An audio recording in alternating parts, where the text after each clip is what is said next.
गुरुकुल की परीक्षाएं खत्म हो चुकी थीं। सभी छात्र आश्रम में एकत्रित होकर चर्चा कर रहे थे कि अब छुट्टी के बाद वे सभी घर पहुंचकर क्या क्या करने वाले हैं। तभी अचानक से गुरुजी ने आश्रम के बाहर से आवाज़ दी और कहा कि सभी छात्र बाहर मैदान में एकत्रित हो जाएं। सभी छात्र मन ही मन ये सोच रहे थे कि घर जाने से पहले गुरुजी उन्हें कोई खास तोहफा दे सकते हैं। सभी छात्र मैदान में इकट्ठा हो गए। गुरुजी ने कहा, मेरे सभी प्रिय शिष्यों, घर जाने से पहले आप सभी एक दौड़ में हिस्सा लेंगे। उन्होंने एक शर्त रखते हुए कहा कि आप सबको दौड़ में एक अंधेरी सुरंग को भी पार करना है और दौड़ में जो भी चुनौतियां आएंगी आप उन सब का सामना करेंगे। हम सब पूरी तरह से तैयार हैं गुरुजी, सभी शिष्यों ने एक ही स्वर में कहा। अगली ही सुबह दौड़ शुरू हुई और सारे शिष्यों ने बहुत स्फूर्ति के साथ दौड़ लगाई।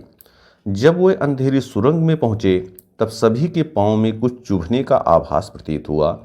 जगह जगह कुछ नुकीले पत्थर थे जिनकी वजह से पैरों को बहुत चोट आई और वे सभी दर्द से कराह रहे थे। जैसे तैसे दौड़ पूरी हुई। दौड़ पूरी करके छात्र आश्रम में एकत्रित हुए। तब गुरुजी ने सभी छात्रों से पूछा, आप सब छात्रों में से कुछ दौड़ बहुत जल्दी पूरी कर ली और कुछ छात्रों को ज़्यादा समय लगा, ऐसा क्यों हुआ? एक शिष्य ने इसका जवाब देते हुए कहा, गुरुजी, हम सभी छात्रों ने एक साथ दौड़ना शुरू किया, लेकिन अंधेरी सुरंग पहुंचते ही हम सबकी स्थिति बिल्कुल बदल गई। कुछ मित्रों के पैर में नुकीले पत्थर चुभने के कारण वे संभल कर आगे बढ़ रहे थे, तो कुछ मित्र पत्थरों को उठाकर अपने हाथ में और जेब में पकड़ते जा रहे थे ताकि पीछे आ रहे दूसरे मित्रों को दर्द न सहना पड़े। गुरुजी ने कहा, जिन शिष्यों ने पत्थर उठाए हैं वे सभी आगे आकर मुझे वो पत्थर दिखाएं। जिन छात्रों ने पत्थर उठाए थे वे सभी आगे आकर वो नुकीले पत्थर दिखाने लगे। गुरुजी ने उनमें से एक पत्थर अपने हाथ में लिया और कहा, शिष्यों, जिन्हें तुम सभी एक सामान्य सा पत्थर समझ रहे हो, ये असल में बहुमूल्य हीरे हैं और मैंने ही इन्हें सुरंग में डाला था। यह दौड़ हमारे जीवन की प्रतिस्पर्धा को दर्शा रही है, जहां हर व्यक्ति एक दूसरे से बस आगे निकलने के लिए ही दौड़ रहा है, लेकिन आखिर में असली विजेता वही होगा जो इस दौड़ में दूसरों का भला करते हुए आगे बढ़ेगा। ये हीरे उन सभी शिष्यों को मेरी तरफ से उपहार हैं जो किसी दूसरे की पीड़ा को महसूस करके इन पत्थरों को उस रास्ते से हटा रहे हैं, उस रास्तों को हटा लिए हैं। दोस्तों, जीवन में हमेशा एक बात याद रखिए, आप अपनी लाइफ के असली विजेता तभी होंगे जब आप परोपकार को महत्व देंगे, परोपकार की भावना को समझेंगे और जब आप सिर्फ अपने ही बारे में नहीं बल्कि सबके बारे में सोचेंगे, तभी आप असली विजेता बनकर के उभरेंगे। यकीन मानिए, और आप अगर इतने समझदार हैं तो दूसरे लोगों को देखिए भी कि जो लोग जीवन में आगे वही लोग बढ़े हैं जिन्होंने दूसरों के हित के लिए काम किया है, जिन्होंने दूसरों को आगे बढ़ाने का प्रयास किया है। आप भी अपने जीवन में अगर असली रूप में, सही रूप में आगे बढ़ना चाहते हैं तो सफलता के रास्ते में आने वाली कठिनाइयों को और दूसरों के रास्तों को भी आसान करते चलिए।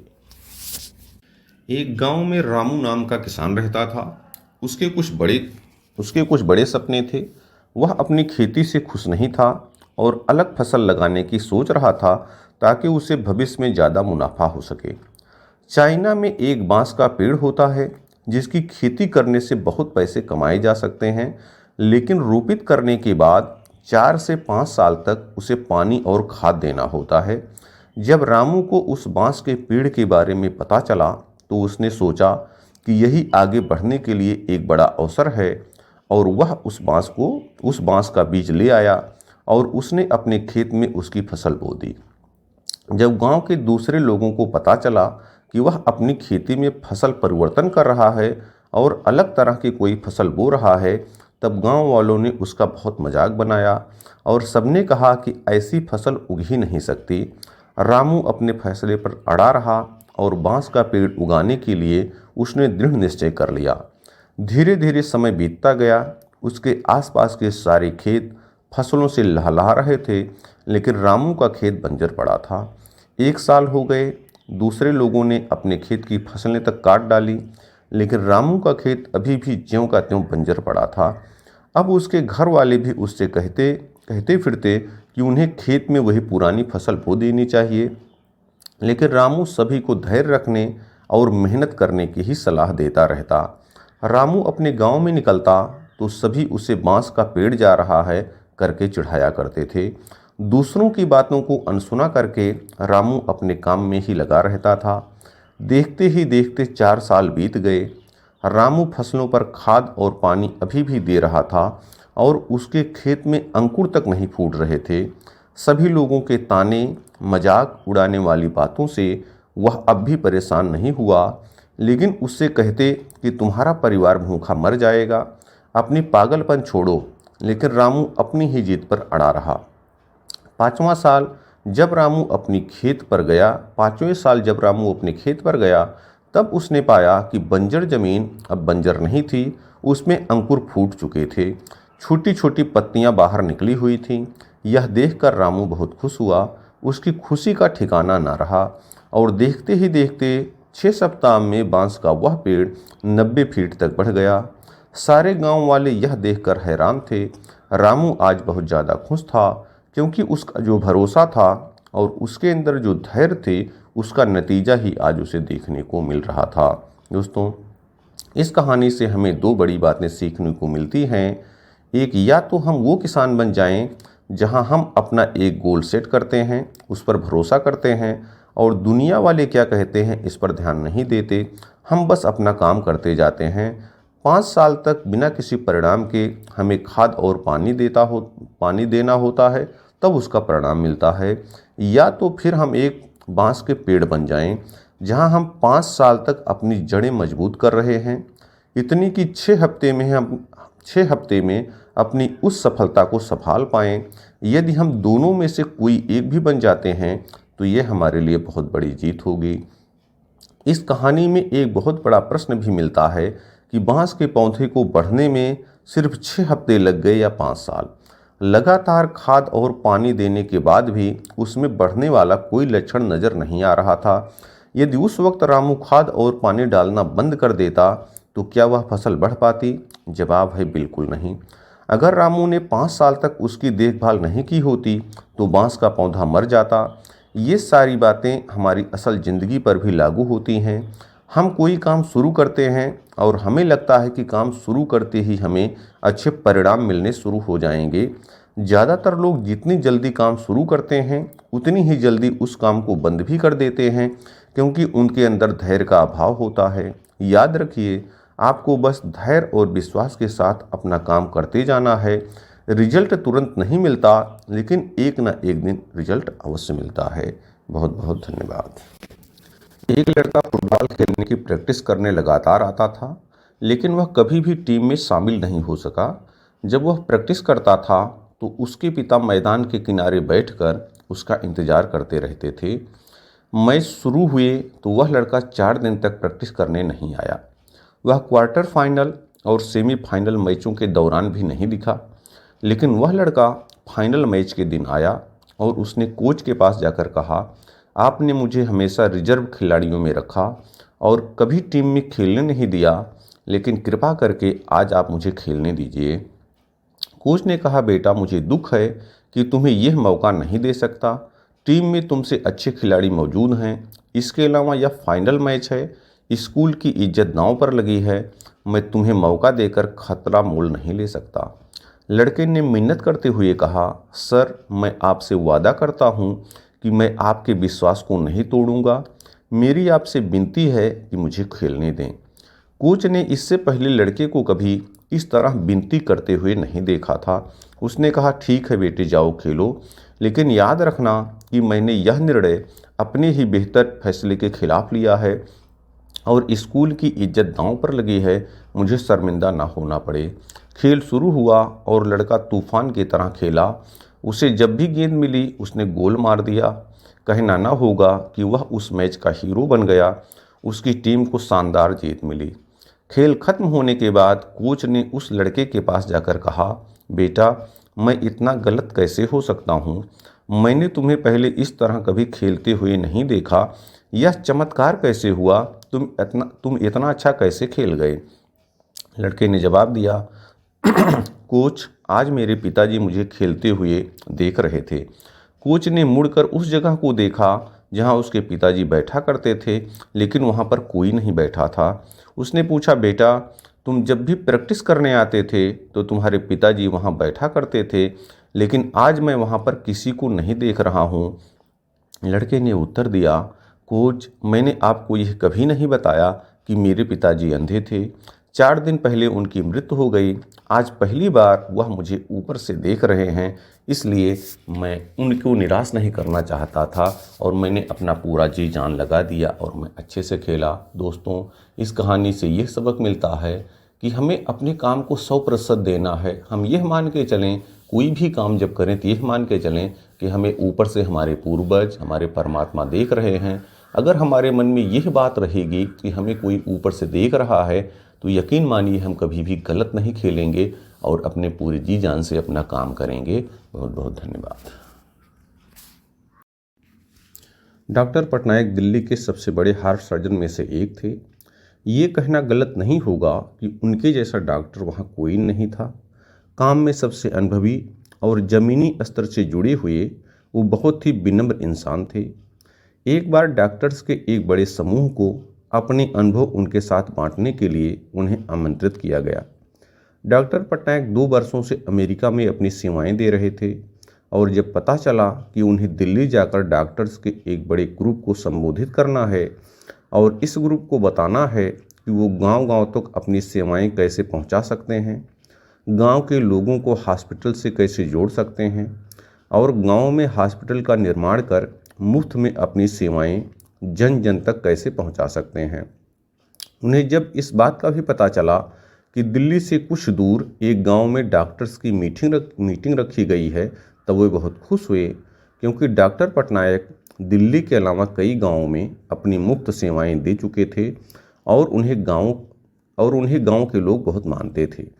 उन्होंने अपनी फ्लाइट टिकट बुक की, अपना सामान पैक किया और अगले ही दिन दिल्ली के लिए रवाना हो गए। देर शाम को उनकी फ़्लाइट लैंड हुई। मौसम ने अपना रुख बदला हुआ था। आसमान से 1-2 बूंद टपकती पानी कब छोटे छोटे ओले में बदल गए पता नहीं चला। मौसम बहुत ज़्यादा ख़राब था। दिल्ली से एक जूनियर डॉक्टर शर्मा और उनका ड्राइवर मोहन उन्हें लेने के लिए एयरपोर्ट पर उपस्थित थे। अगली सुबह एक छोटे से गांव में डॉक्टर पटनायक को संबोधित करना था, इसलिए उन्हें उसी रात ही उस गांव के लिए निकलना था।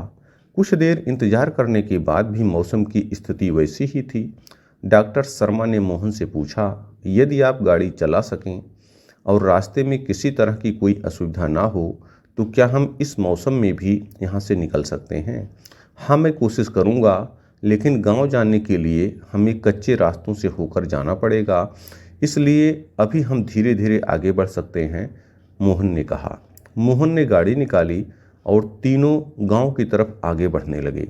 रास्ता और मौसम दोनों बहुत ख़राब था, इसलिए वे धीरे धीरे आगे बढ़ रहे थे।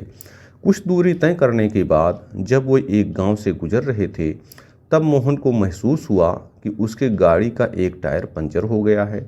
उसने गाड़ी रोकी और नीचे उतरकर बारिश में भीगते हुए टायर को चेक किया। टायर पंचर था। उस गांव में बहुत अंधेरा था। मौसम खराब होने के कारण वहां बिजली नहीं थी, लेकिन मोहन ने देखा कि पास ही के एक घर से रोशनी आ रही थी। मोहन ने डॉक्टर पटनायक और डॉक्टर शर्मा से कहा कि सर, गाड़ी का टायर पंचर है और टायर बदलने में समय लग सकता है, इसलिए गाड़ी से उतरकर हमें पास के घर में अभी कुछ समय रुकना होगा, क्योंकि ऐसे बारिश में टायर बदलना भी संभव नहीं होगा। दोनों डॉक्टर्स गाड़ी से नीचे उतरे और पास के ही घर की तरफ जहां से रोशनी आ रही थी उधर आगे बढ़ने लगे। उन्होंने घर का दरवाज़ा खटखटाया, लेकिन अंदर से किसी भी तरह की कोई प्रतिक्रिया नहीं हुई। उन्होंने एक बार फिर दरवाज़ा खटखटाया और अब की बार दरवाजे पर एक बूढ़ी अम्मा थी जो बहुत उम्र की लग रही थी। माँ जी, हम शहर से आ रहे हैं, मौसम बहुत ख़राब है और यहाँ हमारी गाड़ी भी ख़राब हो गई है। यदि कुछ समय तक आप हमें यहाँ रुकने दें तो आपकी बड़ी मेहरबानी होगी। डॉक्टर शर्मा ने बूढ़ी अम्मा से कहा। क्यों नहीं, आप सब अंदर आइए, मैं आपके लिए चाय बनाती हूँ, बूढ़ी अम्मा ने जवाब देते हुए कहा। ये बिस्तर पर यह छोटा बच्चा क्यों कराह रहा है? इसे क्या हुआ? डॉक्टर पटनायक ने बच्चे की कराह सुनी और बूढ़ी अम्मा से पूछा। बूढ़ी अम्मा ने बताया, क्या बताएं साहब, गांव में हॉस्पिटल की सेवाएं नहीं हैं। हर छोटी बड़ी बीमारी के लिए शहर जाना पड़ता है। यह मेरा इकलौता पोता है। शुरुआत में इसे खांसी थी, धीरे धीरे इसकी छाती में दर्द होने लगा और जब मैंने इसके इलाज की प्रक्रिया पता की तो मुझे पता चला कि मेरा पोता एक बहुत बड़ी बीमारी से जूझ रहा है। इसके हार्ट में बड़ी समस्या है। कुछ डॉक्टर्स ने बताया कि दिल्ली के एक मशहूर डॉक्टर हैं जो आजकल अमेरिका में रहते हैं और कभी कभी ही दिल्ली आते हैं, वही इसका इलाज कर सकते हैं। इलाज में भी बहुत खर्च है। मेरे पास इतने पैसे नहीं कि मैं अपने पोते का इलाज करा सकूं। गरीबी और हॉस्पिटल न होने के चलते ही मैं अपने बेटे और बहू को भी नहीं बचा सकी। वो भी बीमारी से लड़ते हुए चल बसे। मेरे पोते के साथ ऐसा ना हो और वो जल्दी स्वस्थ हो जाए, इसलिए मैं हर रोज़ हर समय भगवान के सामने दिए जलाए रखती हूँ ताकि भगवान मेरे इस चिराग को बुझने ना दें। मैं हर रोज़ भगवान से प्रार्थना करती हूँ कि जब भी डॉक्टर पटनायक दिल्ली आएँ तो मुझे किसी के माध्यम से पता चल सके और मैं उनसे मेरे पोते की जान बचाने की भीख मांग सकूं। अब सब मैंने भगवान पर छोड़ दिया है साहब, ऐसा कहकर बूढ़ी अम्मा रोने लगी। ये सब बात जब डॉक्टर शर्मा ड्राइवर मोहन ने सुना तो उनके चेहरे पर एक अलग ही चमक दिख रही थी।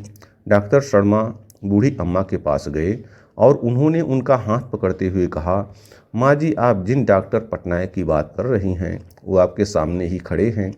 डॉक्टर पटनायक ने बूढ़ी अम्मा से उनके गांव वाले कार्यक्रम के बारे में पूरी बात बताई और यह भी विश्वास दिलाया कि उनके पोते का वो मुफ्त में इलाज करेंगे और गांव-गांव तक चिकित्सा की सेवाएं पहुंचाएंगे। यह सुनने के बाद बूढ़ी अम्मा को विश्वास हो गया कि इस दुनिया में विश्वास कितना ज़रूरी है और उस भगवान पर विश्वास कितना ज़रूरी है जो आपके दिल से निकली दुआओं और प्रार्थनाओं को कबूल करते हैं। अगली सुबह सभी डॉक्टर्स को डॉक्टर पटनायक ने संबोधित किया और उन्हें गांव-गांव में हॉस्पिटल और चिकित्सा से जोड़ने के लिए हर संभव प्रयास जो कर सकते हैं करने के लिए कहा। बूढ़ी अम्मा के पोते का इलाज हुआ और वो अब स्वस्थ है। गांव-गांव तक डॉक्टर्स पहुंचे और हॉस्पिटल खुलने लगे। दोस्तों, इस कहानी से हम यह सीख सकते हैं कि उस भगवान पर भरोसा रखिए जो आपके साथ कभी गलत होने नहीं देगा। वो किसी न किसी रूप में आकर आपका साथ देगा। इसलिए अपनी हिम्मत को टूटने मत दीजिए और जो आपका दायित्व है जीवन का, अच्छे काम करते रहिए और भगवान पर विश्वास रखिए।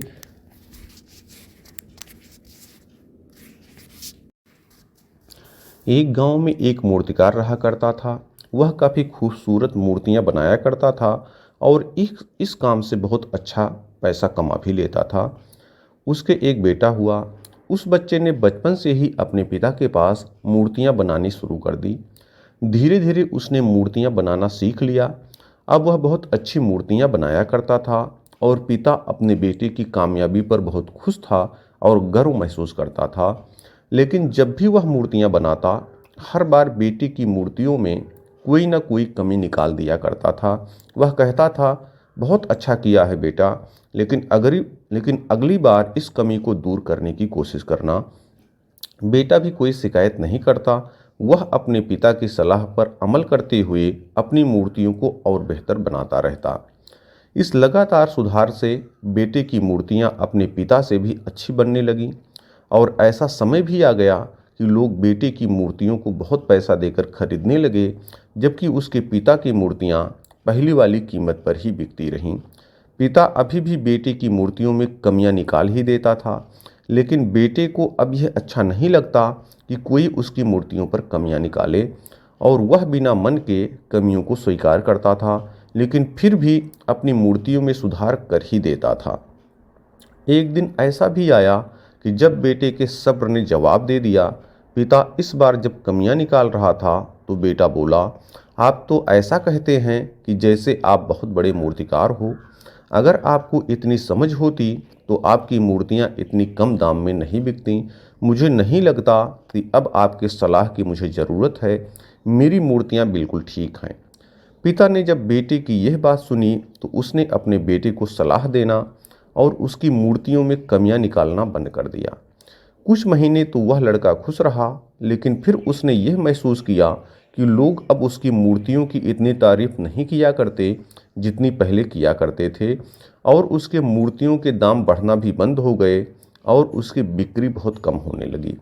शुरू में तो बेटे को कुछ समझ नहीं आया, लेकिन फिर वह अपने पिताजी के पास गया और उनसे इस समस्या के बारे में सारी बात बताई। उसके पिताजी ने बेटे की बातों को बहुत शांति से सुना, जैसे कि उन्हें पहले से पता था कि एक दिन इस प्रकार की सिचुएशन आएगी।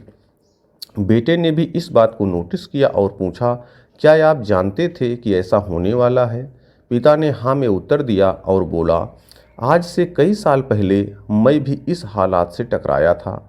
बेटे ने सवाल किया, तो फिर आपने मुझे समझाया क्यों नहीं? पिता ने जवाब दिया, क्योंकि तुम समझना नहीं चाहते थे। मैं जानता हूँ कि तुम्हारी जितनी अच्छी मूर्तियाँ मैं नहीं बनाता हूँ। यह भी हो सकता है कि मूर्तियों के बारे में मेरी सलाह गलत हो। ऐसा भी नहीं है कि मेरी सलाह की वजह से कभी तुम्हारी मूर्तियाँ बेहतर बनी हों, लेकिन जब मैं तुम्हारी मूर्तियों में कमियां दिखाता था, तब तुम अपनी बनाई मूर्तियों से संतुष्ट नहीं होते थे और खुद को बेहतर करने की कोशिश करते थे, और वही बेहतर होने की कोशिश ही तुम्हारे कामयाब होने का एक बड़ा कारण थी। लेकिन जिस दिन तुम अपने काम से संतुष्ट हो गए और तुमने यह भी मान लिया कि अब इसमें और बेहतर होने की गुंजाइश ही नहीं है, तब तुम्हारी कामयाबी रुक गई। लोग हमेशा तुमसे बेहतर की उम्मीद रखते हैं, और यही कारण है कि अब तुम्हारी मूर्तियों के लिए तुम्हारी तारीफ नहीं होती और ना ही उनके लिए तुम्हें ज़्यादा पैसे मिलते हैं। बेटा थोड़ी देर चुप रहा और फिर उसने सवाल किया, तो अब मुझे क्या करना चाहिए? पिता ने एक वाक्य में जवाब दिया, असंतुष्ट होना सीख लो। मान लो कि तुम में हमेशा बेहतर होने की गुंजाइश बची है। यही एक बात तुम्हें हमेशा आगे बढ़ने के लिए प्रेरित करती रहेगी, तुम्हें हमेशा बेहतर बनाती रहेगी। दोस्तों, कहानी का सार दिन के उजाले की तरह एकदम साफ है। इस संसार में कोई भी इंसान किसी भी काम में 100% उत्तम नहीं है। हर इंसान में कुछ न कुछ कमी जरूर है। हमें इस कमी को अपने अंदर तलाश करनी चाहिए और इसे बेहतर बनाने की कोशिश करनी चाहिए। और इस कमी को तलाश करने के लिए हमें असंतुष्ट होना सीखना होगा, तभी हम जाकर अपने जीवन में आगे बढ़ सकते हैं। और अगर हमें कोई कुछ सलाह दे रहा है तो उसे भी हमें पॉजिटिव तरीके से, सकारात्मक तरीके से स्वीकार करना होगा कि यह सलाह हमारी बेहतरी के लिए है, और अगर हम हमारी बेहतरी के लिए है और उस पर हम अमल करेंगे तो हम जीवन में आगे अवश्य बढ़ेंगे। एक बायोलॉजी के टीचर अपने स्टूडेंट्स को यह पढ़ा रहे थे कि कैटरपिलर तितली में कैसे बदलती है। उन्होंने अपने स्टूडेंट से कहा कि कुछ ही देर में तितली अपनी खोल से बाहर निकलने की कोशिश करेगी, पर ध्यान रहे कोई भी स्टूडेंट तितली को खोल से बाहर निकलने में बिल्कुल भी मदद नहीं करेगा। ऐसा बोलकर वो अपने क्लास के बाहर चले गए। तितली अपने खोल से बाहर आने के लिए संघर्ष करने लगी। वह बहुत कोशिशें और मेहनत कर रही थी, फिर भी खोल से बाहर नहीं निकल पा रही थी। यह देखकर एक छात्र को उस पर दया आ गई। वह अपने टीचर की कही बात को भूल गया और उसने संघर्ष कर रही तितली की मदद करने का फैसला किया। उस छात्र ने खोल को तोड़ दिया, जिस कारण तितली को बाहर निकलने में किसी तरह की ज़्यादा मेहनत नहीं करनी पड़ी और वह आसानी के साथ अपने खोल से बाहर आ गई। लेकिन जैसे ही तितली अपने खोल से बाहर आई, थोड़ी ही देर में वह मर गई। कुछ देर बाद टीचर अपनी क्लास में वापस आए और उन्हें इस घटना का पता चला। तब उन्होंने अपने स्टूडेंट से कहा, तितली को खोल से निकलने के लिए जो संघर्ष करना पड़ता है, उसी की वजह से ही उसके पंख मजबूत होते हैं और तितली को अपने जीवन जीने के लिए शक्ति मिलती है। यदि आप उसे संघर्ष करने नहीं देंगे तो वह मर जाएगी। इस छोटी सी कहानी से हम यह समझ सकते हैं कि यदि हम सफलता की चाहत रखते हैं तो हमें संघर्ष के लिए तैयार रहना होगा। हमारे संघर्ष के साथ आगे बढ़ने की क्षमता ही हमें अंदर से शक्ति प्रदान करेगी। जिंदगी में एक बेहतर मुकाम पाने के लिए हमें हमेशा संघर्ष के लिए तैयार रहना होगा। लाइफ में हमें कभी जीत की खुशियाँ मिलती हैं तो कभी हारने का गम भी मिलता है। यदि हमें जीतना है तो हार का स्वाद भी चखना होगा। संघर्ष से पीछे मत हटिए, कोशिश करते जाइए। कोशिश करना आपके हाथ में है। बिना संघर्ष के सफलता की कल्पना भी नहीं की जा सकती। किसी भी व्यक्ति को एक दिन में सफलता नहीं मिल जाती। उसकी सफलता में बार बार की कोशिशें, उसकी असफलताएं, उसका संघर्ष और कई सालों की कड़ी मेहनत शामिल होती है, तब जाकर वह एक दिन सफल हो पाता है। हर पेरेंट्स अपने बच्चों को संस्कार देने के लिए, उन्हें संघर्ष करने के लिए प्रेरित करते रहते हैं।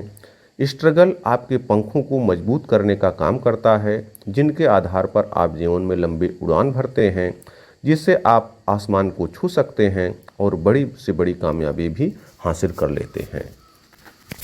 एक बार गौतम बुद्ध से उनके शिष्य ने पूछा, गुरुजी कृपया हमें बताएं कि कर्म क्या है।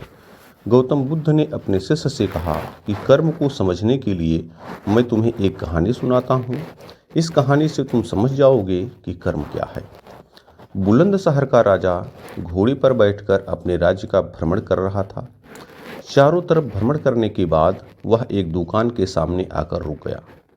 रुकने के बाद राजा ने अपने मंत्री से कहा कि मंत्री जी, मालूम नहीं क्यों, लेकिन लगता है कि इस दुकानदार के लिए कल ही फांसी की सज़ा सुना दूं, इसे मृत्यु दंड दे दूं। मंत्री राजा से इसका कारण पूछ पाते, इससे पहले राजा आगे बढ़ गए। मंत्री ने इस बात का कारण पता करने के लिए अगली सुबह भेष बदली और आम जनता का रूप लेकर दुकानदार के पास जा पहुंचे। दुकानदार चंदन की लकड़ी बेचने का काम किया करता था। मंत्री ने दुकानदार से पूछा कि उसका काम कैसे चल रहा है। तब दुकानदार ने बताया कि उसका बहुत बुरा हाल है। लोग उसकी दुकान पर आते हैं, चंदन को सूंघकर उसकी प्रशंसा करते हैं, लेकिन खरीदता कोई नहीं। मैं सिर्फ इसी इंतजार में बैठा हूँ कि कब हमारे राज्य के राजा की मृत्यु हो और उनकी अंत्येष्टि में मुझे से बहुत सारे चंदन की लकड़ी खरीदी जाए और शायद वहाँ से मेरे व्यापार में बढ़ोतरी होना शुरू हो जाए। मंत्री को सारी बात समझ आ गई कि यही वह नकारात्मक विचार है जिसने राजा के मन को भी नकारात्मक किया है। वह मंत्री बहुत बुद्धिमान था। उसने सोचा कि मैं आपसे थोड़ी चंदन की लकड़ियाँ खरीदना चाहता हूँ। यह सुनकर दुकानदार भी खुश हुआ और उसने सोचा कि चलो कुछ तो बिका। उसने चंदन की लकड़ी को कागज़ से लपेटा और अच्छी तरह पैकिंग करके वह लकड़ी मंत्री को दी। मंत्री अगली सुबह चंदन की लकड़ी लेकर राजा के दरबार में पहुँचे और राजा से कहा कि महाराज, वह जो दुकानदार है उसने आपके लिए तोहफे के रूप में चंदन की लकड़ी भेजी है। यह सुनते ही राजा बहुत खुश हुए और मन ही मन सोचने लगे कि मैं बेकार में उस दुकानदार के बारे में गलत बातें सोचा करता था। उसने चंदन की लकड़ी को हाथ में लिया। उसमें बहुत ही अच्छी सुगंध आ रही थी। राजा इससे बहुत ही खुश हुए और उसने दुकानदार के लिए मंत्री के हाथों सोने के सिक्के भिजवाए। उसी आम जनता का रूप लेकर मंत्री अगले दिन सोने के सिक्के के साथ दुकानदार के पास पहुंचा। दुकानदार बहुत खुश हुआ और उसने सोचा कि मैं राजा के लिए कितनी गलत बातें सोचा करता था। राजा तो बड़े ही दयालु हैं। ये कहानी जब खत्म हुई तब गौतम बुद्ध ने अपने शिष्यों से पूछा कि अब आप बताएं कि कर्म क्या है। शिष्यों ने उत्तर देते हुए कहा कि शब्द ही हमारे कर्म हैं। हम जो काम कर रहे हैं वही हमारे कर्म हैं। जो हमारी भावनाएं हैं वही हमारे कर्म हैं। गौतम बुद्ध ने सभी शिष्यों के जवाब सुनने के बाद कहा, आपके विचार ही आपके कर्म हैं। अगर आपने अपने विचारों पर नियंत्रण करना सीख लिया तब आप महान बन जाएंगे। जब आप अच्छा सोचते हैं तब आपके साथ अच्छा होता भी है। आपके विचार ही आपको अच्छा या बुरा बनाते हैं। गोपालपुर गांव में हर व्यक्ति किसान था। उस गांव को किसानों का गांव कहा जाता था क्योंकि लोगों को खेती के अलावा कुछ और नहीं आता था। गांव वाले ज्योतिषी को बहुत मानते थे। एक बार उनके गांव में जाने माने ज्योतिषी का आगमन हुआ। सभी गांव वाले उस ज्योतिषी के पास पहुंचे और गांव का भविष्य जानने के लिए उतावले हो गए। ज्योतिषी ने भविष्यवाणी करते हुए कहा कि अगले 10 साल तक इस गांव में बारिश नहीं होगी। पानी की एक एक बूंद के लिए गांव वाले तरस जाएंगे। गोपालपुर गांव में अकाल पड़ेगा। ज्योतिषी ने सभी गांव वालों से कहा कि यदि तुम सब अपने और परिवार की जान बचाना चाहते हो तो इस गांव को खाली कर किसी दूसरे गांव में बसने के लिए चले जाओ। उनकी बातें सुनने के बाद सभी गांव वाले बेचैन हो उठे। उन्होंने घर जाकर सामान बांधना शुरू किया। और सबने फैसला लिया कि वे अगली सुबह ही गांव खाली कर देंगे। उस गांव में एक परिवार ऐसा था जो किसी ज्योतिषी और भविष्यवाणी पर कभी यकीन नहीं करता था। उस परिवार का मुखिया, जिसका नाम हरिया था, उसने अपनी बीवी और बच्चों से कहा कि वे गांव छोड़कर नहीं जाएंगे और ये सब बेकार की बातें हैं। इतने साल तक सूखा पड़ ही नहीं सकता। जब गांव वालों को पता चला कि हरिया उनके साथ नहीं चल रहा है, तब गांव के कुछ बुजुर्ग और बड़े व्यक्ति उसके पास पहुंचे और उसे गांव वालों के साथ चलने के लिए कहा। लेकिन हरिया अपनी जिद पर अड़ा रहा और उसने सभी गांव वालों के साथ जाने से इनकार कर दिया। अगली सुबह हरिया और उसके परिवार को छोड़ बाकी सभी लोग गांव छोड़कर चले गए। पूरा गांव खाली था, सब लोग जा चुके थे। हरिया को समझ नहीं आ रहा था कि क्या किया जाए, क्योंकि एक तरफ ज्योतिषी की भविष्यवाणी और दूसरी तरफ पूरे गांव का खाली हो जाना। 2-3 दिन के बाद हरिया ने सोचा कि क्यों न हल को लेकर खेत ही जोतता रहूं, क्योंकि जो काम है वह तो होता रहे। उसने खेत जोतना शुरू किया। पहले दिन निराश हताश होकर ही वह घर लौटा और यही सिलसिला 3-4 दिन तक चलता रहा। हफ्ते बीत जाने के बाद एक दिन हरिया अपने खेत पर हल जोतने पहुंचा। वह हल जोत ही रहा था कि एक छोटा सा बादल का टुकड़ा उसके खेत के ऊपर आकर दिखने लगा कि पूरा गांव खाली होने के बाद यही एक किसान अपना खेत जोत रहा है, जबकि सारे लोग 10 साल तक बारिश नहीं, यह बात सोचकर गांव से चले गए और चारों तरफ सूखा पड़ा हुआ है। उसने किसान से पूछा, अरे ओ किसान, क्या तुम बेवकूफ़ हो? सारे गांव वाले चले गए लेकिन तुम अकेले ही खेत जोत रहे हो। यह सुनकर किसान ने बादल से कहा, क्या आपको पता है कि मैं खेत क्यों जोत रहा हूँ? इसके पीछे एक बड़ी वजह है। उसी वजह के कारण मैं काम कर रहा हूँ। वजह यह है कि मैं खेत इसलिए जोत रहा हूँ कि मैं खेत जोतना न भूल जाऊँ, हल चलाना न भूल जाऊँ।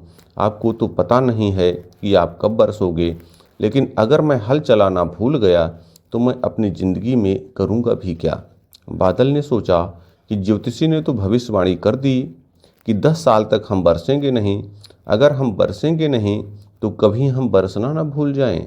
वहाँ और भी बादल इकट्ठा हो गए और जमकर बारिश होने लगी।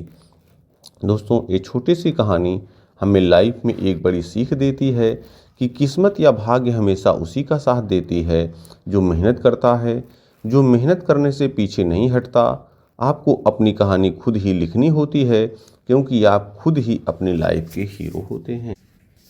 अमेरिका के एक शहर में पेंटिंग्स की प्रदर्शनी लगी हुई थी। उस प्रदर्शनी में बड़े से बड़े व्यापारी आए हुए थे और सभी पेंटिंग्स का आनंद ले रहे थे। एक बिजनेसमैन जिसका नाम जॉन था, वो बार बार एक ही पेंटिंग को बहुत समय तक देख रहा था और उसे लग रहा था कि उस पेंटिंग में कुछ संदेश छिपा हुआ है। दूसरे लोग उस पेंटिंग को खरीदने में किसी भी प्रकार का इंटरेस्ट नहीं दिखा रहे थे। जॉन ने पेंटिंग बनाने वाले से पूछा, तुमने यह पेंटिंग एकदम अजीब तरह से बनाई है।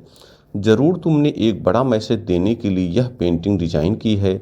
मुझे बताओ, क्योंकि मैं इस पेंटिंग को खरीदना चाहता हूँ और इसके लिए मैं तुम्हें मुँह मांगी कीमत दे सकता हूँ। चित्रकार ने जॉन से मुस्कुराते हुए कहा, सर, मैंने इस चित्र में एक इंसान ही बनाया है। सभी लोगों को यह थोड़ा अजीब लग रहा है, क्योंकि इस चित्र में जो लड़की है उसका चेहरा उसके बालों से पूरी तरह ढका हुआ है। पैरों पर मैंने पंख लगा दिया है और इसके सिर के पीछे के हिस्से को मैंने पूरी तरह से गंजा बना दिया है। तो मुझे बताओगे कि ये किस तरह से एक इंसान का चित्र है? जॉन ने कहा, सर, यह चित्र अवसर को दर्शाता है। जब अवसर हमारे सामने होता है तब हम उसे देख नहीं पाते, क्योंकि उसका चेहरा बालों से ढका हुआ होता है। मैंने इसके पैरों पर पंख लगाए हैं, क्योंकि अवसर को जब हम पहचान नहीं पाते तो वह तुरंत ही उड़ जाता है। इसके सिर के पीछे हिस्से को गंजा इसलिए बनाया है, क्योंकि जब हमें पता चलता है कि बालों से ढका चेहरा अवसर का है और वह पैरों में पंख लगाए उड़ रहा है, तब हम उसे पीछे से पकड़ने की कोशिश करते हैं, लेकिन पीछे का हिस्सा गंजा होने के कारण हम उसे पकड़ नहीं पाते और अवसर हमारे हाथ से निकल जाता है। जान उस चित्रकार की बातें सुनकर हैरान हो गया और उसने उस पेंटिंग को खरीद लिया। आज वह एक बड़ी सीख लेकर वहाँ से निकला। दोस्तों, हम सब कभी न कभी अपने जीवन में इस वाक्य का इस्तेमाल करते ही हैं कि हमें उस समय अवसर नहीं मिला, नहीं तो। अवसर न मिलने की बात कहना एक कोरा बहाना बनाने के समान है। कई बार लोग बड़े अवसर या सही अवसर के इंतजार में बैठे रहते हैं और उनका कुछ भी नहीं हो पाता। सही अवसर या बड़े अवसर का इंतजार मत करें। अवसर हमेशा आपके सामने से निकल जाएगा। आपको बस उसे पहचानना है और उसके चेहरे से ढका बाल खींचना है। अवसर छोटा या बड़ा नहीं होता, इसलिए बड़े अवसर के इंतजार में खाली मत बैठे रहिए। हर अवसर का लाभ उठाइए। अवसर का बहाना बनाकर आप अपनी जिम्मेदारी से कब तक भागते फिरेंगे। अवसर का निर्माण कीजिए, क्योंकि सब आपके हाथ में है। भगवान ने आपको पूरी तरह से सक्षम बनाकर भेजा है, इसलिए आगे बढ़िए और अवसर को पकड़िए। एक बार गौतम बुद्ध से उनके शिष्य ने पूछा, गुरुजी कृपया हमें बताएं कि कर्म क्या है। गौतम बुद्ध ने अपने शिष्य से कहा कि कर्म को समझने के लिए मैं तुम्हें एक कहानी सुनाता हूँ। इस कहानी से तुम समझ जाओगे कि कर्म क्या है। बुलंद शहर का राजा घोड़े पर बैठकर अपने राज्य का भ्रमण कर रहा था। चारों तरफ भ्रमण करने के बाद वह एक दुकान के सामने आकर रुक गया। रुकने के बाद राजा ने अपने मंत्री से कहा कि मंत्री जी, मालूम नहीं क्यों, लेकिन लगता है कि इस दुकानदार के लिए कल ही फांसी की सज़ा सुना दूं, इसे मृत्यु दंड दे दूं। मंत्री राजा से इसका कारण पूछ पाते, इससे पहले राजा आगे बढ़ गए। मंत्री ने इस बात का कारण पता करने के लिए अगली सुबह भेष बदली और आम जनता का रूप लेकर दुकानदार के पास जा पहुंचे। दुकानदार चंदन की लकड़ी बेचने का काम किया करता था।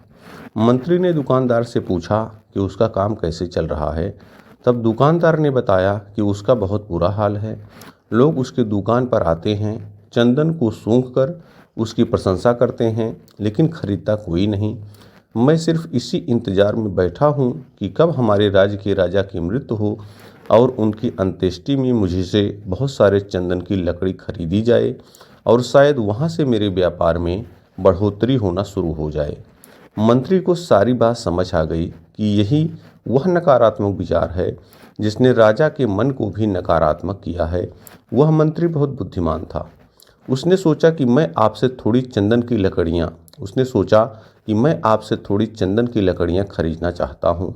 यह सुनकर दुकानदार भी खुश हुआ और उसने सोचा कि चलो कुछ तो बिका। उसने चंदन की लकड़ी को कागज़ से लपेटा और अच्छी तरह पैकिंग करके वह लकड़ी मंत्री को दी। मंत्री अगली सुबह चंदन की लकड़ी लेकर राजा के दरबार में पहुँचे और राजा से कहा कि महाराज, वह जो दुकानदार है उसने आपके लिए तोहफे के रूप में चंदन की लकड़ी भेजी है। यह सुनते ही राजा बहुत खुश हुए और मन ही मन सोचने लगे कि मैं बेकार में उस दुकानदार के बारे में गलत बातें सोचा करता था। उसने चंदन की लकड़ी को हाथ में लिया। उसमें बहुत ही अच्छी सुगंध आ रही थी। राजा इससे बहुत ही खुश हुए और उसने दुकानदार के लिए मंत्री के हाथों सोने के सिक्के भिजवाए। उसी आम जनता का रूप लेकर मंत्री अगले दिन सोने के सिक्के के साथ दुकानदार के पास पहुंचा। दुकानदार बहुत खुश हुआ और उसने सोचा कि मैं राजा के लिए कितनी गलत बातें सोचा करता था। राजा तो बड़े ही दयालु हैं। ये कहानी जब खत्म हुई तब गौतम बुद्ध ने अपने शिष्यों से पूछा कि अब आप बताएं कि कर्म क्या है। शिष्यों ने उत्तर देते हुए कहा कि शब्द ही हमारे कर्म हैं। हम जो काम कर रहे हैं वही हमारे कर्म हैं। जो हमारी भावनाएं हैं वही हमारे कर्म हैं। गौतम बुद्ध ने सभी शिष्यों के जवाब सुनने के बाद कहा, आपके विचार ही आपके कर्म हैं। अगर आपने अपने विचारों पर नियंत्रण करना सीख लिया तब आप महान बन जाएंगे। जब आप अच्छा सोचते हैं तब आपके साथ अच्छा होता भी है। आपके विचार ही आपको अच्छा या बुरा बनाते हैं। गोपालपुर गांव में हर व्यक्ति किसान था। उस गांव को किसानों का गांव कहा जाता था, क्योंकि लोगों को खेती के अलावा कुछ और नहीं आता था। गांव वाले ज्योतिषी को बहुत मानते थे। एक बार उनके गांव में जाने माने ज्योतिषी का आगमन हुआ। सभी गांव वाले उस ज्योतिषी के पास पहुंचे और गांव का भविष्य जानने के लिए उतावले हो गए। ज्योतिषी ने भविष्यवाणी करते हुए कहा कि अगले 10 साल तक इस गांव में बारिश नहीं होगी। पानी की एक एक बूंद के लिए गांव वाले तरस जाएंगे। गोपालपुर गांव में अकाल पड़ेगा। ज्योतिषी ने सभी गांव वालों से कहा कि यदि तुम सब अपने और परिवार की जान बचाना चाहते हो तो इस गांव को खाली कर किसी दूसरे गांव में बसने के लिए चले जाओ। उनकी बातें सुनने के बाद सभी गांव वाले बेचैन हो उठे। उन्होंने घर जाकर सामान बांधना शुरू किया और सबने फैसला लिया कि वह अगली सुबह ही गांव खाली कर देंगे। उस गांव में एक परिवार ऐसा था जो किसी ज्योतिषी और भविष्यवाणी पर कभी यकीन नहीं करता था। उस परिवार का मुखिया, जिसका नाम हरिया था, उसने अपनी बीवी और बच्चों से कहा कि वे गांव छोड़कर नहीं जाएंगे और ये सब बेकार की बातें हैं। इतने साल तक सूखा पड़ ही नहीं सकता। जब गांव वालों को पता चला कि हरिया उनके साथ नहीं चल रहा है, तब गांव के कुछ बुजुर्ग और बड़े व्यक्ति उसके पास पहुंचे और उसे गांव वालों के साथ चलने के लिए कहा। लेकिन हरिया अपनी जिद पर अड़ा रहा और उसने सभी गांव वालों के साथ जाने से इनकार कर दिया। अगली सुबह हरिया और उसके परिवार को छोड़ बाकी सभी लोग गांव छोड़कर चले गए। पूरा गांव खाली था, सब लोग जा चुके थे। हरिया को समझ नहीं आ रहा था कि क्या किया जाए, क्योंकि एक तरफ ज्योतिषी की भविष्यवाणी और दूसरी तरफ पूरे गांव का खाली हो जाना। 2-3 दिन के बाद हरिया ने सोचा कि क्यों ना हल को लेकर खेत ही जोतता रहूं, क्योंकि जो काम है वह तो होता रहे। उसने खेत जोतना शुरू किया। पहले दिन निराश हताश होकर ही वह घर लौटा और यही सिलसिला 3-4 दिन तक चलता रहा। हफ्ते बीत जाने के बाद एक दिन हरिया अपने खेत पर हल जोतने पहुंचा। वह हल जोत ही रहा था कि एक छोटा सा बादल का टुकड़ा उसके खेत के ऊपर आकर दिखने लगा कि पूरा गांव खाली होने के बाद यही एक किसान अपना खेत जोत रहा है, जबकि सारे लोग 10 साल तक बारिश नहीं, यह बात सोचकर गांव से चले गए और चारों तरफ सूखा पड़ा हुआ है। उसने किसान से पूछा, अरे ओ किसान, क्या तुम बेवकूफ़ हो? सारे गांव वाले चले गए लेकिन तुम अकेले ही खेत जोत रहे हो। यह सुनकर किसान ने बादल से कहा, क्या आपको पता है कि मैं खेत क्यों जोत रहा हूँ? इसके पीछे एक बड़ी वजह है। उसी वजह के कारण मैं काम कर रहा हूँ। वजह यह है कि मैं खेत इसलिए जोत रहा हूँ कि मैं खेत जोतना न भूल जाऊँ, हल चलाना न भूल जाऊँ। आपको तो पता नहीं है कि आप कब बरसोगे, लेकिन अगर मैं हल चलाना भूल गया तो मैं अपनी ज़िंदगी में करूँगा भी क्या? बादल ने सोचा कि ज्योतिषी ने तो भविष्यवाणी कर दी कि 10 साल तक हम बरसेंगे नहीं। अगर हम बरसेंगे नहीं तो कभी हम बरसना ना भूल जाएं। वहाँ और भी बादल इकट्ठा हो गए और जमकर बारिश होने लगी। दोस्तों, ये छोटी सी कहानी हमें लाइफ में एक बड़ी सीख देती है कि किस्मत या भाग्य हमेशा उसी का साथ देती है जो मेहनत करता है, जो मेहनत करने से पीछे नहीं हटता। आपको अपनी कहानी खुद ही लिखनी होती है, क्योंकि आप खुद ही अपनी लाइफ के हीरो होते हैं। अमेरिका के एक शहर में पेंटिंग्स की प्रदर्शनी लगी हुई थी। उस प्रदर्शनी में बड़े से बड़े व्यापारी आए हुए थे और सभी पेंटिंग्स का आनंद ले रहे थे। एक बिजनेसमैन जिसका नाम जॉन था, वो बार बार एक ही पेंटिंग को बहुत समय तक देख रहा था और उसे लग रहा था कि उस पेंटिंग में कुछ संदेश छिपा हुआ है। दूसरे लोग उस पेंटिंग को खरीदने में किसी भी प्रकार का इंटरेस्ट नहीं दिखा रहे थे। जॉन ने पेंटिंग बनाने वाले से पूछा, तुमने यह पेंटिंग एकदम अजीब तरह से बनाई है। ज़रूर तुमने एक बड़ा मैसेज देने के लिए यह पेंटिंग डिज़ाइन की है। मुझे बताओ, क्योंकि मैं इस पेंटिंग को खरीदना चाहता हूँ और इसके लिए मैं तुम्हें मुँह मांगी कीमत दे सकता हूँ। चित्रकार ने जॉन से मुस्कुराते हुए कहा, सर, मैंने इस चित्र में एक इंसान ही बनाया है। सभी लोगों को यह थोड़ा अजीब लग रहा है, क्योंकि इस चित्र में जो लड़की है उसका चेहरा उसके बालों से पूरी तरह ढका हुआ है। पैरों पर मैंने पंख लगा दिया है और इसके सिर के पीछे के हिस्से को मैंने पूरी तरह से गंजा बना दिया है। तो मुझे बताओगे कि ये किस तरह से एक इंसान का चित्र है? जॉन ने कहा, सर, यह चित्र अवसर को दर्शाता है। जब अवसर हमारे सामने होता है तब हम उसे देख नहीं पाते, क्योंकि उसका चेहरा बालों से ढका हुआ होता है। मैंने इसके पैरों पर पंख लगाए हैं, क्योंकि अवसर को जब हम पहचान नहीं पाते तो वह तुरंत ही उड़ जाता है।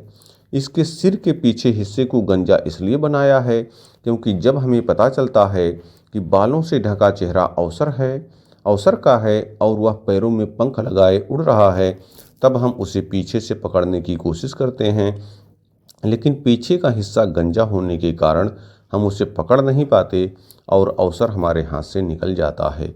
जॉन उस चित्रकार की बातें सुनकर हैरान हो गया और उसने उस पेंटिंग को खरीद लिया। आज वह एक बड़ी सीख लेकर वहाँ से निकला। दोस्तों, हम सब कभी न कभी अपने जीवन में इस वाक्य का इस्तेमाल करते ही हैं कि हमें उस समय अवसर नहीं मिला, नहीं तो। अवसर न मिलने की बात कहना एक पूरा बहाना बनाने के समान है। कई बार लोग बड़े अवसर या सही अवसर के इंतजार में बैठे रहते हैं और उनका कुछ भी नहीं हो पाता। सही अवसर या बड़े अवसर का इंतजार मत करें। अवसर हमेशा आपके सामने से निकल जाएगा। आपको बस उसे पहचानना है और उसके चेहरे से ढका बाल खींचना है। अवसर छोटा या बड़ा नहीं होता, इसलिए बड़े अवसर के इंतजार में खाली मत बैठे रहिए। हर अवसर का लाभ उठाइए। अवसर का बहाना बनाकर आप अपनी जिम्मेदारी से कब तक भागते फिरेंगे। अवसर का निर्माण कीजिए, क्योंकि सब आपके हाथ में है। भगवान ने आपको पूरी तरह से सक्षम बनाकर भेजा है, इसलिए आगे बढ़िए और अवसर को पकड़िए। एक बार गौतम बुद्ध के पास एक शिष्य आया। उसने बुद्ध से कहा, कृपया आप मुझे अपना शिष्य बना लें। मैं आपसे बहुत सारी ज्ञान की बातें अर्जित करना चाहता हूँ। मैं आपसे बहुत सी ऐसी बातें सीखना चाहता हूँ जिससे मेरी ज़िंदगी भी आपकी तरह बन सके। कृपया मुझे शिक्षा दीजिए। बुद्ध ने उस व्यक्ति को देखा और कहा, बेटे, ये तुम मुझसे शिक्षा ग्रहण करना चाहते हो, कुछ भी सीखना चाहते हो, तो 10 दिन बाद वापस आना।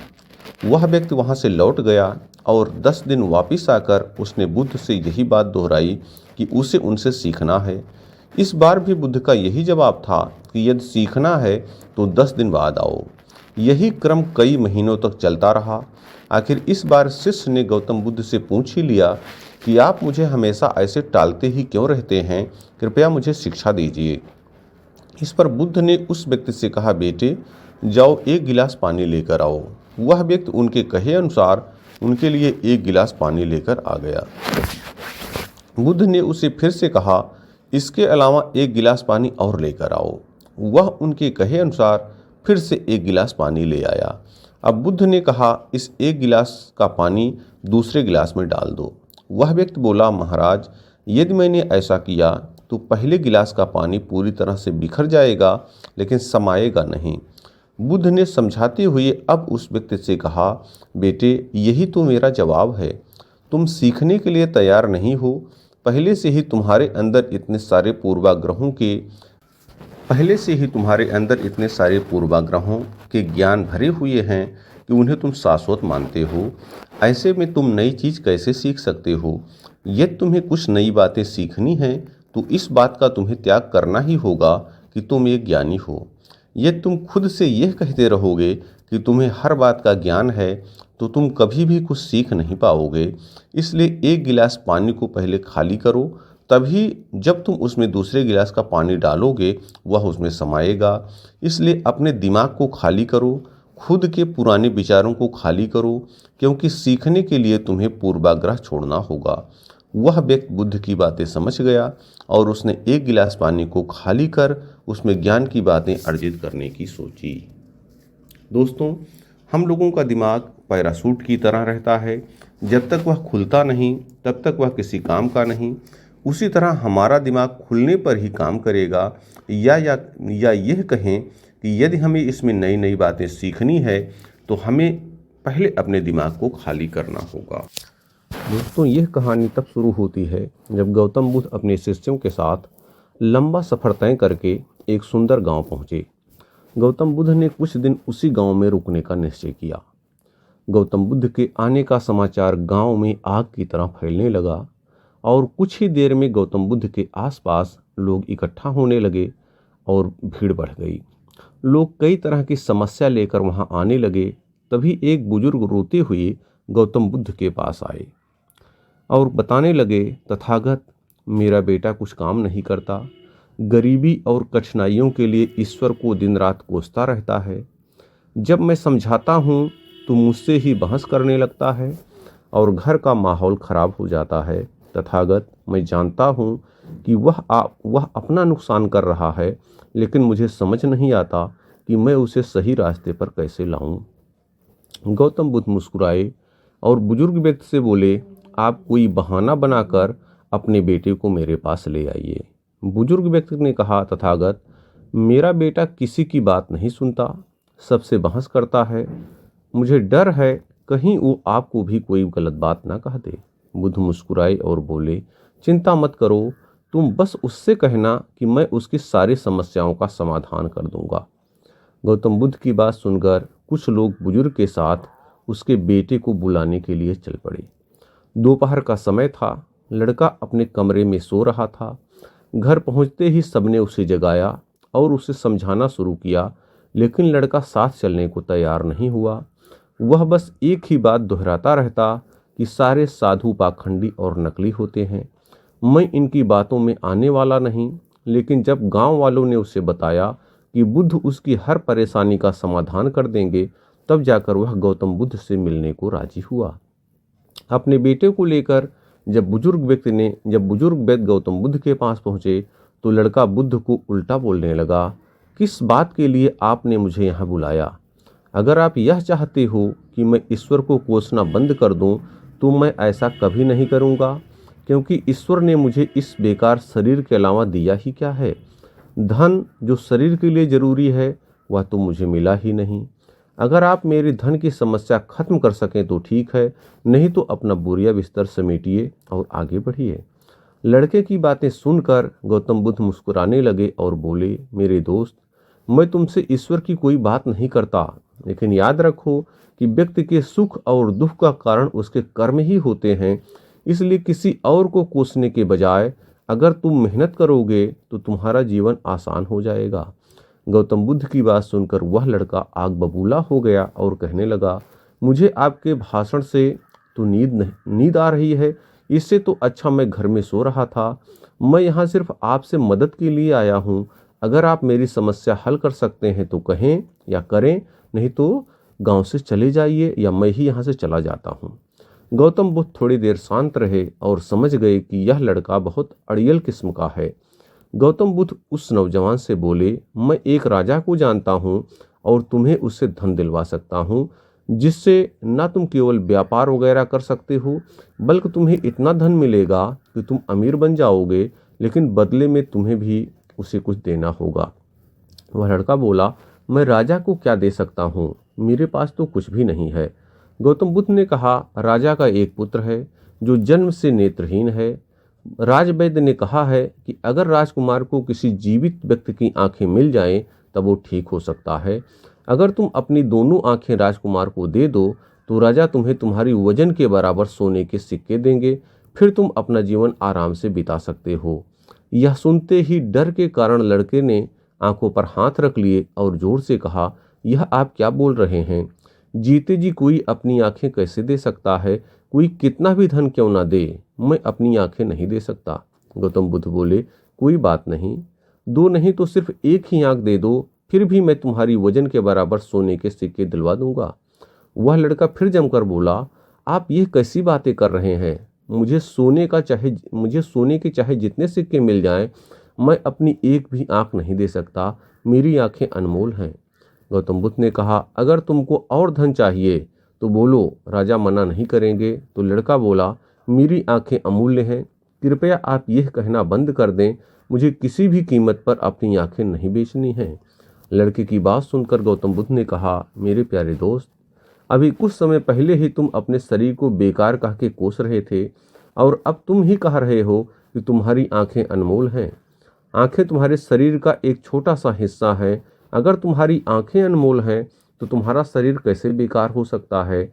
अगर शरीर तुम्हें अनमोल लगता है तो तुम्हारी बुद्धि की क्या कीमत है?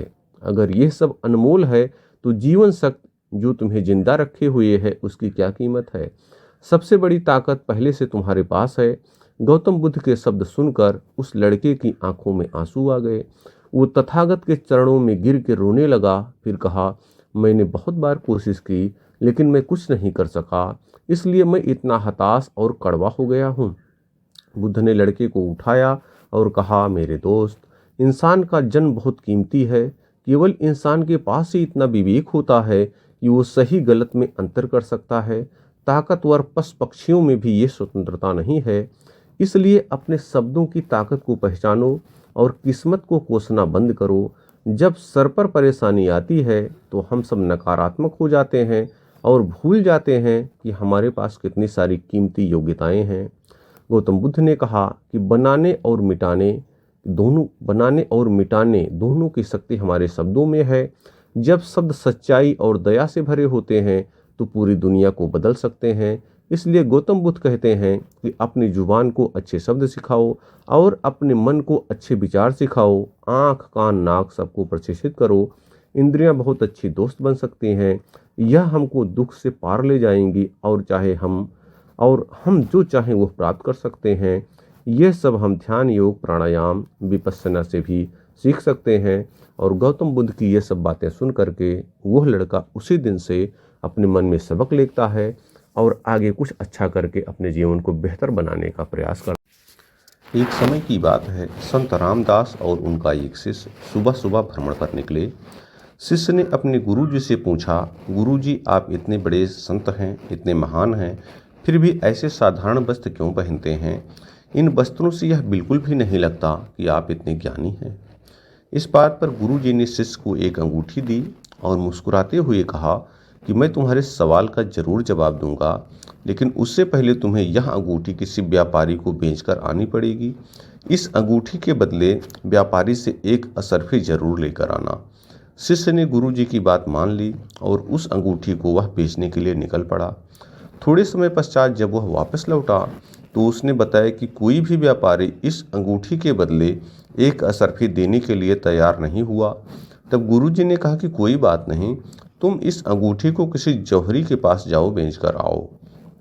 लेकिन इस बार भी शिष्य अंगूठी को लेकर गुरुजी के पास वापस आ गया और उसने बताया कि सभी जौहरियों ने इस अंगूठी को लेने से मना कर दिया और उन सब ने कहा कि इस अनमोल अंगूठी को हम सब मिलकर भी खरीद नहीं सकते, इसके लिए तो लाखों असरफियाँ भी कम हैं।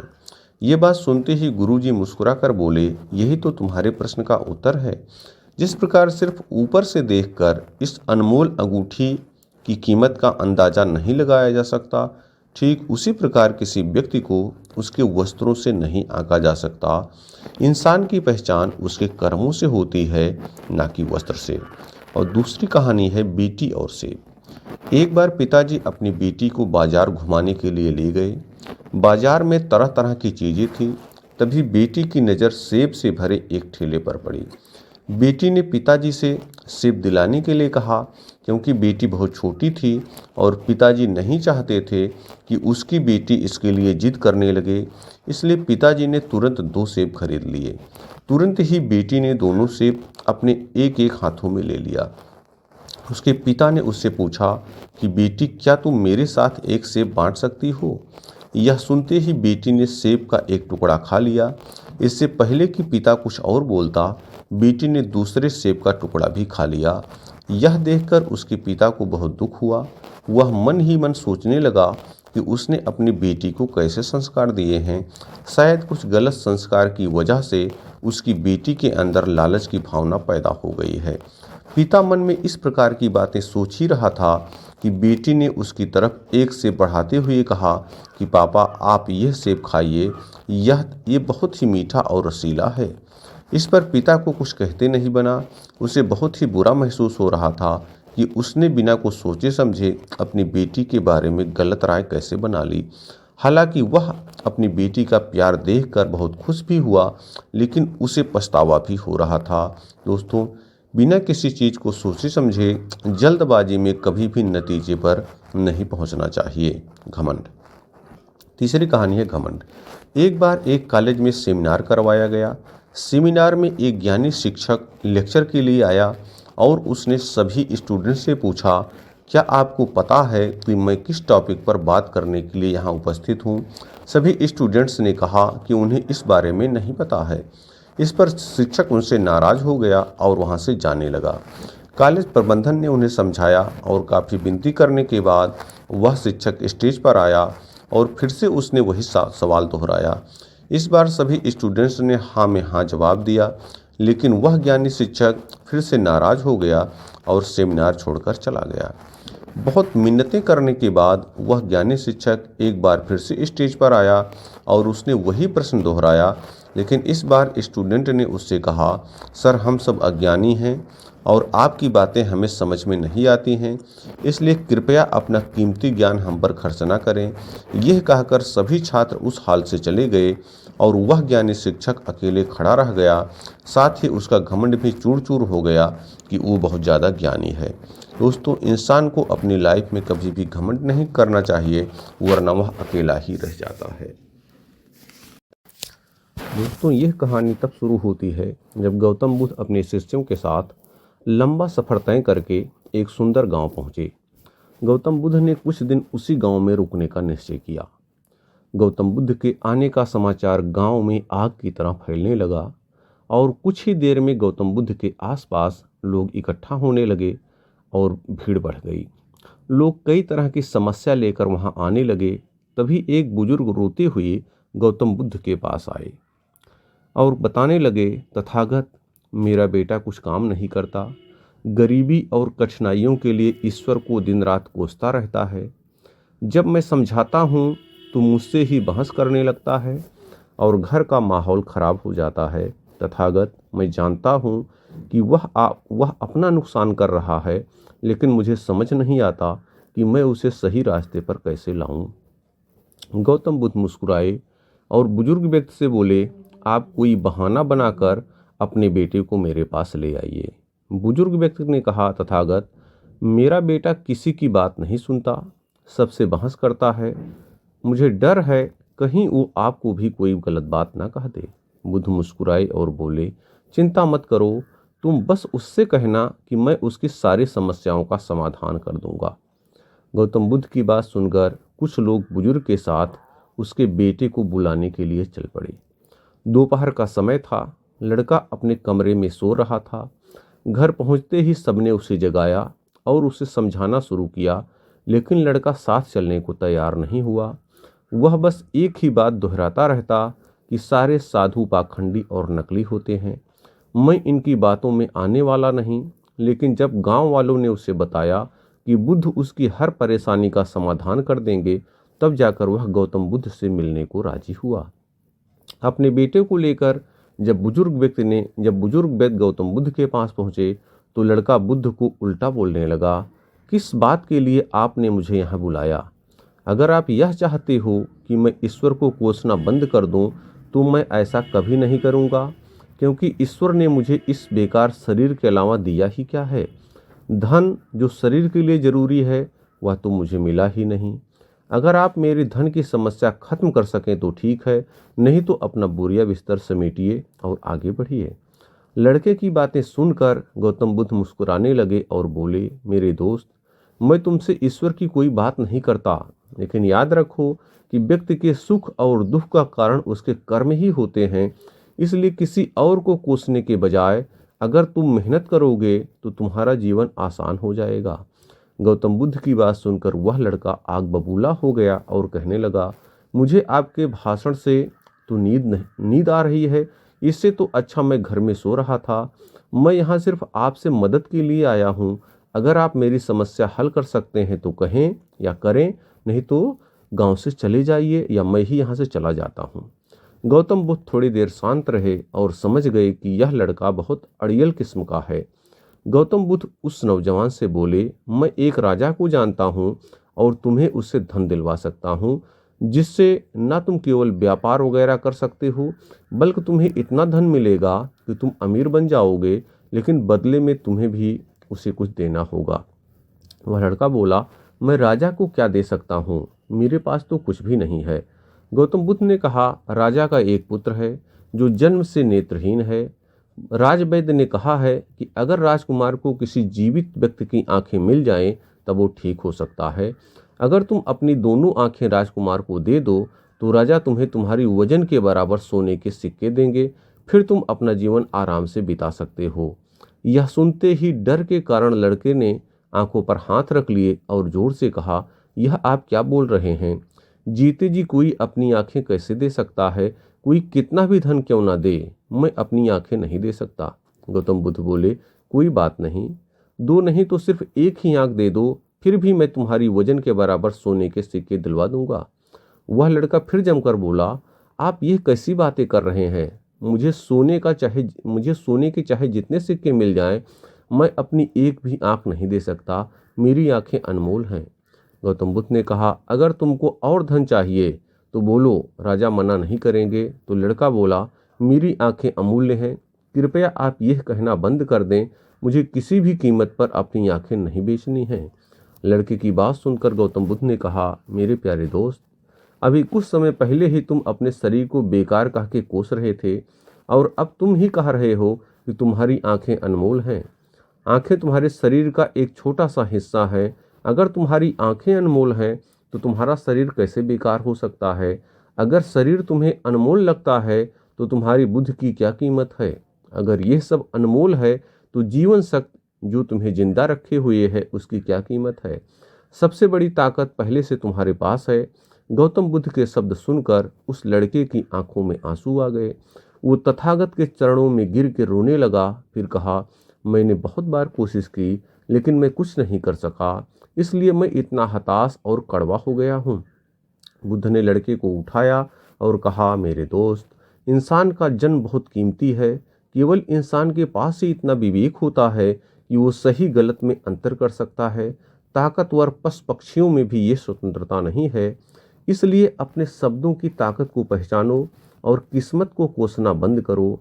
जब सर पर परेशानी आती है तो हम सब नकारात्मक हो जाते हैं और भूल जाते हैं कि हमारे पास कितनी सारी कीमती योग्यताएं हैं।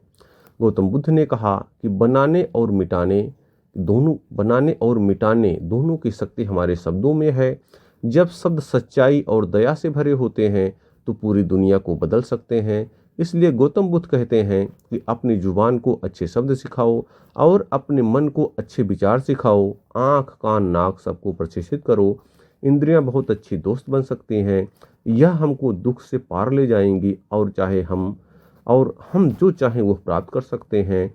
यह सब हम ध्यान, योग, प्राणायाम, विपश्यना से भी सीख सकते हैं। और गौतम बुद्ध की ये सब बातें सुन करके वह लड़का उसी दिन से अपने मन में सबक लेता है और आगे कुछ अच्छा करके अपने जीवन को बेहतर बनाने का प्रयास करता है और वो उसकी ज़िंदगी अच्छी बन जाती है। महात्मा बुद्ध का एक शिष्य था जिसका नाम था चशपाल। चक्षु का अर्थ होता है आँखें, लेकिन दिलचस्प बात यह है कि चशपाल स्वयं अंधा था। एक दिन महात्मा गौतम बुद्ध जेतवन विहार आश्रम पर थे। चक्षुपाल उनसे मिलने आए और बुद्ध को अपना श्रद्धा प्रणाम देने के बाद आश्रम में ही रुक गए। एक दिन बुद्ध के कुछ भिक्षुओं ने कुछ मरे हुए कीड़ों को चशपाल की कुटी के बाहर पाया। इसके बाद उन्होंने चशपाल की निंदा करना शुरू कर दी। बुद्ध ने जब शिष्यों की शिकायत सुनी तो उन्होंने उनसे पूछा कि क्या तुम लोगों ने चशपाल को कीड़ों मकोड़ों को कुचलते अपनी आंखों से देखा है? तो सभी शिष्यों ने मना कर दिया कि उन्होंने अपनी आंखों से तो कुछ भी नहीं देखा। तब भगवान बुद्ध ने उनसे कहा कि जैसे तुमने चशपाल को कीड़ों को मारते हुए नहीं देखा, ठीक वैसे ही चशपाल ने भी कभी उन कीड़ों को मरते हुए नहीं देखा। चशपाल ने उन कीड़ों को जानबूझकर नहीं मारा है, इसलिए ऐसे में उसकी निंदा या भर्त्सना करना बिल्कुल उचित नहीं है। तब भिक्षुओं ने बुद्ध से पूछा कि भिक्षु चशपाल अंधे कैसे हुए? क्या उन्होंने इस जन्म में या फिर पिछले जन्म में कोई पाप किए थे? तब बुद्ध ने उन शिष्यों को चशपाल के एक पूर्व जन्म की कहानी बताई। महात्मा बुद्ध बोले कि चशपाल पूर्व जन्म में एक चिकित्सक थे। एक नेत्रहीन स्त्री सभी जगह चिकित्सा करवाकर हार चुकी थी। कोई उसकी आंखों को ठीक नहीं कर सका।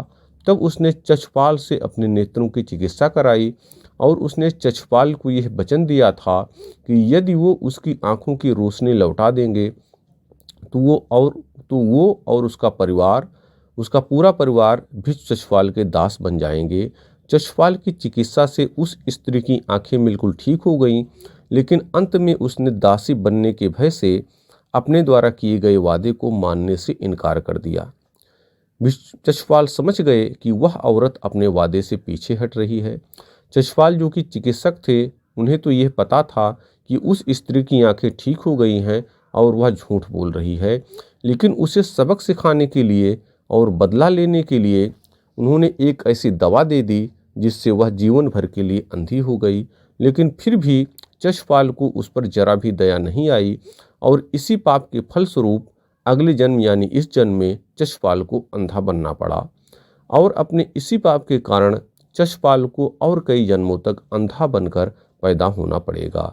चशपाल के पूर्व जन्म की कहानी सुनाने के बाद महात्मा बुद्ध ने अपने शिष्यों से कहा, कोई भी इंसान अगर अशुद्ध मन के साथ कुछ बोलता या करता है तो दुख उसी तरह से उसके पीछे चलने लगते हैं। दोस्तों, यह कहानी हमें सिखाती है कि अगर हम गलती से कुछ गलत कर बैठते हैं और उसका मकसद किसी को ठेस पहुंचाना नहीं होता तो इसे बुरा नहीं माना जाता। ठीक वैसे ही जैसे जब चशपाल ने अनजाने में गलती से जीवित चीज़ों को चोट पहुंचाई तो यह कोई बुरी बात नहीं थी, क्योंकि उसने जानबूझकर ऐसा नहीं किया था। यदि कोई किसी बुरी भावना के चलते कोई दूसरे के प्रति कुछ बुरा करता है तो उसे अपने कार्यों के परिणाम स्वरूप होने वाली बुरी चीज़ों का सामना करना पड़ता है। चशपाल के साथ यही हुआ, उसे अपने गलत कार्यों के परिणाम स्वरूप कई जन्मों तक अंधा होकर पैदा होना पड़ा। जीवन में हम सभी ऐसे काम करते हैं जो अच्छे होते हैं और कुछ ऐसे भी होते हैं जो अच्छे नहीं होते। हम कभी कभी गलतियां करते हैं, लेकिन वास्तव में जो मायने रखता है वह यह है कि हम अंदर से कैसा महसूस करते हैं। अगर हमारे पास दयालु और अच्छा दिल है तो गलती होने पर भी लोग हमें समझेंगे और माफ़ कर देंगे। लेकिन अगर हमारे मन में नीच या आहत करने वाली भावनाएं हैं तो हम जो कुछ भी करते हैं या कहते हैं वह उन बुरी भावनाओं से प्रभावित होगा और फिर हमें अपने कार्यों के दुखद परिणामों का सामना करना पड़ेगा और हमको दुख उठाना पड़ेगा। तो कोशिश कीजिए कि आप जानबूझकर किसी का अहित न करें।